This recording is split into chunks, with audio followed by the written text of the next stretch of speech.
여러분 안녕하세요. 지난 시간에 이어 이번에도 예비교사가 초등교육 행정론을 배워야 하는 이유와 관련해서 좀 더 추가 설명을 하겠습니다. 그리고 이 내용은 아울러서 초등교육 행정론을 어떻게 구성했는지 하고도 조금 관계가 됩니다. 그럼 지금부터 여러분들과 같이 즐겁게 시작을 해 보겠습니다. 지금 이제 우리 교재에 나와 있는 것처럼 이 교사 역할 수행과 초등교육 행정론 구성 관계를 이렇게 하나의 표로 제시를 했습니다. 여러분들이 여기에서 보는 것처럼 지난 시간에 얘기했던 것처럼요, 이 교사 역할은 크게 셋으로 나뉘는데 학급 경영 역할과 학교 경영 혹은 학교 경영 지원 활동, 그리고 자기개발 활동을 필요로 한다라고 얘기했고요. 아울러서 교사들은 이론 생산자로서 또 거대한 자기의 교육 활동이 이루어지고 있는 조직을 이해하고 정책을 이해하는 그러한 역할까지를 해야 된다고 얘기를 했었습니다. 그래서 여기에 학급 경영과 관련해서는 지금 현재 아주 작게 보면 제4장 교육 조직과 조직 문화, 그 다음에 교육법의 이해와 실제, 지도성과 팔로워십, 그리고 의사소통과 갈등 관리, 이런 쪽이 조금 관련이 됩니다. 물론 그 이외에 교육재정, 학교회계 이런 부분도 관련이 되는데요. 또 이제 학교 경영 활동 혹은 학교 경영 지원 활동과 관련해서는 여러분 여기에서 보는 것처럼 교원의 양성과 임용, 또 교육재정, 학교회계, 교육법의 이해와 실제, 그리고 교육 거버넌스와 학교 자율성, 교육 지도성과 팔로워십, 동기론과 교원의 동기, 그리고 의사소통과 갈등 관리, 이런 내용들이 학교 경영 혹은 학교 경영 지원 활동과 관련이 된다, 이렇게 생각할 수 있을 것입니다. 그리고 이제 지금 여러분은 비록 교실에서 학급을 경영하지만 내 학급 경영 활동에 영향을 미치는 거대한 교육 제도와 정책이 어떻게 만들어지고 나에게 어떻게 영향을 미치는지, 그것을 교육행정학에서 배울 수가 있습니다. 그 다음에 아울러서 여러분이 교육 정책을 생산할 수 있는 능력도 갖춰야 한다, 이렇게 얘기를 했었는데요.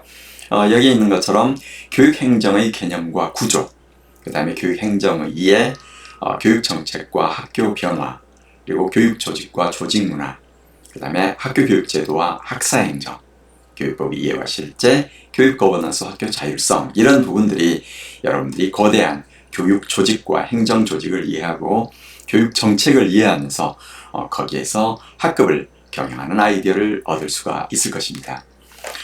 이렇게 한번 생각해 볼까요? 여러분들이 지금 학급 경영자로서 활동을 하고 있는데 실제로 학급에서 무슨 일이 일어날, 내가 뭘 가르쳐야 할 때 그걸 내가 왜 가르쳐야 하는지, 그 다음에 이건 누가 가르치도록 했는지, 또 교실 안에서 어떤 행동을 할 때 아이들에게 이 활동을 하지 못하도록 하고 이 활동을 하도록 규제할 때 나는 어디에 근거하는지, 이런 것들을 모르고서 막연히 누가 주어진 것을 그대로 한다면 훗날 돌이켜 후회할 수도 있습니다. 그래서 그러한 관점에서 이해할 수 있는데요. 학급 경영자로서 이 교육 행정과의 연관성을 좀 더 깊이 이해할 수 있도록 하기 위해서 여러분 교재에는 나와 있지 않지만 제가 추가로 표를 하나 더 만들었습니다. 바로 이 표인데요. 여기에서 보는 것처럼 지금 제가 여러분들 교육행정학과 아울러서 학급 경영론을 배우게 됩니다. 교사들에게, 특히 초등교사에 있어서는 학급 경영자로서 역할은 무엇보다도 중요합니다. 그래서 이 광주교대에서는 학급 경영론을 중요한 주제로 삼아서 한 학기 동안 강의를 하고 있는데요. 이 학급 경영론을 제가 크게 10개 영역으로 나누었습니다. 가장 먼저 필요한 것은 여러분이 이끌어갈 학급 경영의 목표를 수립하는 거겠죠. 이 목표를 수립하고 그 목표를 향해서 여러분은 1년 동안 여러분 반 학생들을 이끌어갑니다. 그러니까 교육행정 혹은 학교행정과 학급 경영 혹은 학급 행정이라고도 과거에 얘기했었습니다. 이 학교를 경영하든 교실을 경영하든 이 경영할 때 이 양자는 같습니다. 다만 차이가 학교 경영을 할 때는 대상자가 학생이라기보다는 성인인 교사와 행정, 직원, 그리고 학부모인 반면에 여러분이 학급을 경영할 때는 물론 학부모와의 관계랄지 지역사회 관계 부분이 있긴 하지만 주로 하루 종일 미성년인 학생을 대상으로 학급을 경영합니다. 그래서 학교라는 조직이나 학급이라는 조직을 경영하는 조직의 관점에서 보면 결국은 같습니다. 다만 이 차이가 있다면 학급이라는 조직을 경영할 때는 아까 말한 것처럼 대상이 다르고 또 하는 역할이 다릅니다. 그러나 기본적으로 조직이라는 점에서는 같기 때문에 교육행정학 이론이든 아니면은 학급 경영 이론이든 상당히 중첩되는 부분이 있고요. 기본적으로 조직 경영을 다루고 있는 교육행정학 이론을 여러분들은 학급 경영을 할 때 많이 차용을 하게 될 것입니다. 그래서 이 양자의 관계를 간단히 정리해보면 이 학급 경영 영역 10개 중에서 제일 먼저 아까 말했던 목표 수립은 교육행정학 이론 중에서 기획론 혹은 목표행정론 혹은 정책론이 있습니다. 그래서 교육정책 수립할 때 또 교육 목표를 수립할 때 그 다음에 전체적으로 어떤 사항을 기획할 때 결국은 이 목표 설정이 가장 중요하고요. 그 다음에 이제 목표가 설정되었으면 그 설정된 목표를 달성하기 위해서 학급을 조직화해야 합니다. 그래서 조직화하기 위해서 이제 나중에 이 학급 조직화할 때 학급 조직과 관련해서는 크게 세 가지 형태의 학급 조직이 존재한다는 얘기를 듣게 될 것입니다.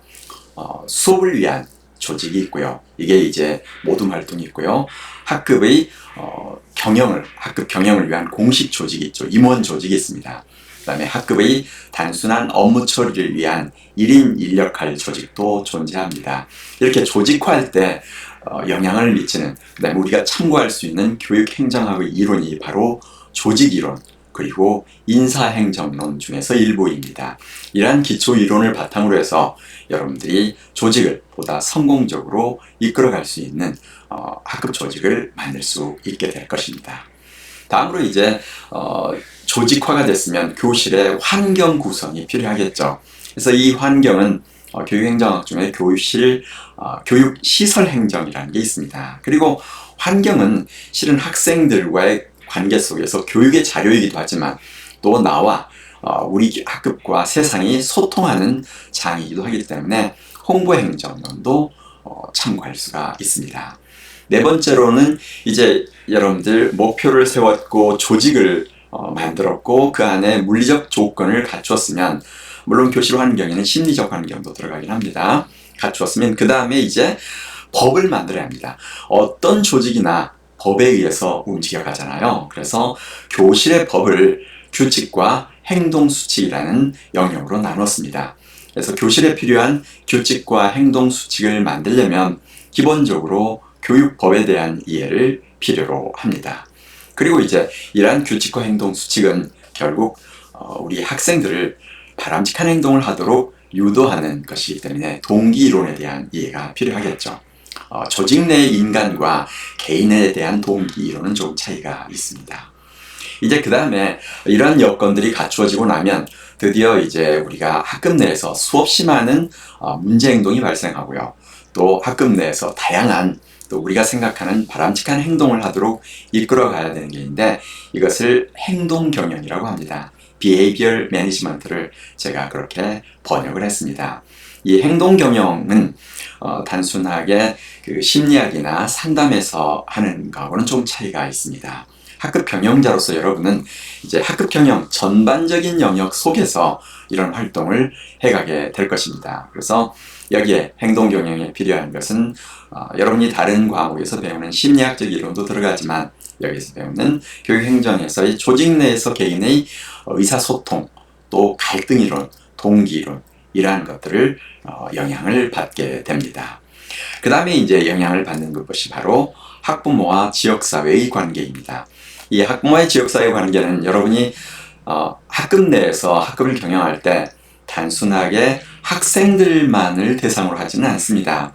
아무리 성공적으로 학급을 경영한다 하더라도 학부모의 관계 혹은 동료 교사의 관계 혹은 상급자와의 관계 그리고 지역사회 관계에서 실패하게 되면 여러분은 목적을 달성하기가 어렵습니다. 그래서 여기에서 이 학부모 및 지역사회 관계에 대해서 논의를 하게 되는데 그때 필요한 것이 홍보행정론, 지도성이론, 동기이론, 갈등이론. 결국은 아이들과 하는 것과 마찬가지죠.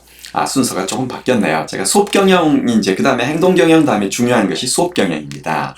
이 수업 경영은 교육 과정에서 배우는 교육 과정과 수업에서 말하는 수업의 이론도 있지만 여기에서 수업 경영은 어떻게 하면 학생들을 한 학기 동안 그 다음에 매일매일 그리고 1년 동안 내가 또 매일매일 중에서 한 수업 차시를 내가 원하는 방향으로 성공적으로 이끌어 갈 것인가에 관한 내용이기도 합니다. 여기에서는 지금 교육행정 학급 경영론이 아니기 때문에 그 부분은 조금 설명을 줄이고서 관련된 교육행정학 이론을 설명하겠습니다. 그래서 수업 경영 부분에서는 지도성 이론, 동기 이론, 교육과정행정론 이런 교육행정 이론들이 다 또 활용이 되게 되겠죠. 그 다음에 학부모는 설명했고요. 사무경영도 학급 경영의 중요한 영역입니다. 여러분이 사무경영으로는 뭐 여러 가지 학급에 일어나는 여러분들 보통 잡무라고 많이 생각을 하는데 건강기록부터 시작해서 요새 나이스 활용, 기타 여러 가지 재반 것들이 있는데요. 이러한 사무경영과 관련해서는 기본적으로 학사행정, 교육재정, 그 다음에 학생행정, 시설행정 이러한 내용들이 여러분들에게 활용이 되게 됩니다. 그래서 여러분들이 교육행정학의 이런 다양한 분야의 이론들을 바탕으로 교실에 사무경영을 하게 되겠죠. 그 다음에 여기에서 시기별 학급 경영은 제가 이 학급 경영 영역을 다 나눈 후에 거기에서 빠져있는 부분을 시기별 학급 경영으로 묶었는데요. 시기별 학급 경영에 들어가는 것은 크게 보면 3월 초, 그 다음에 학기 말, 그 다음에 방학, 2학기 초, 학년 말 이렇게 그 중요한 시기를 따로 묶어 놓은 게 있고요. 그 다음에는요. 행사활동이라고 해서 뭐 어버이날, 스승의 날, 한글날 그런 다양한 학교 또 여러 가지 여러분이 학급 경영하는 데 있어서 학교에 학예회부터 시작해가지고 이런 다양한 행사활동이 있죠. 그리고 또 아침에 교실에 들어가서 저녁까지 이걸 제가 시간별 학급 경영이라고 하는데 그래서 시기별 학급 경영 안에는 금방 말했던 그러한 크게 3가지 영역이 포함이 됩니다. 이러한 시기별 학급 경영을 계획하고 이끌어갈 때는 기획론과 홍보행정론이 중요하게 영향을 미치게 될 것입니다. 마지막으로 이러한 재반 학급 경영 활동을 평가하는 학급 경영 평가도 중요한 학급 경영의 영역입니다. 그래서 학급 경영 평가에 관계가 되는 교육행정학 이론은 교육정책 평가론 그리고 학교 회계이라는 것들이 포함이 되겠습니다. 그래서 이번 시간에 여러분에게 하고자 했던 이야기는 예비 교사인 여러분이 언뜻 들을 때는 전혀 관계가 없어 보이는 교육행정학 이론을 배워야 하는 이유를 2번째 시간으로 설명을 했습니다. 그래서 여러분들이 특히 그 중에서 학급 경영자로서 학급 교육행정학 이론을 알아야만 보다 성공적으로 학급을 경영할 수 있다. 가장 큰 이유는 학급이라는 조직을 경영하든 학교라는 경영을 조직하든 아니면 교육청에서 이 여러 개의 학교를 동시에 경영하든 조직을 경영하는 것은 결국은 대상이 인간이고 또 하는 활동이 유사하다. 따라서 여러분들이 교육행정학 이론을 이해하고 있으면 보다 성공적인 학급 경영자가 될 수 있을 것이다. 여기에 초점을 맞춰서 여러분에게 설명을 해드렸습니다. 자, 여러분들 예비 교사가 왜 교육행정학을 배워야 하는가에 대한 2번째 시간 강의까지 들었기 때문에 아마 여러분들 스스로 예비 교사가 교육행정학을 배워야 하는 이유에 대해서 조금 더 명확하게 이해했으리라 생각합니다. 자, 그러면 여러분들 또 다음 시간에 이어서 여러분들하고 같이 제가 논의하고자 하는 부분을 또 이어가도록 하겠습니다. 네, 고맙습니다.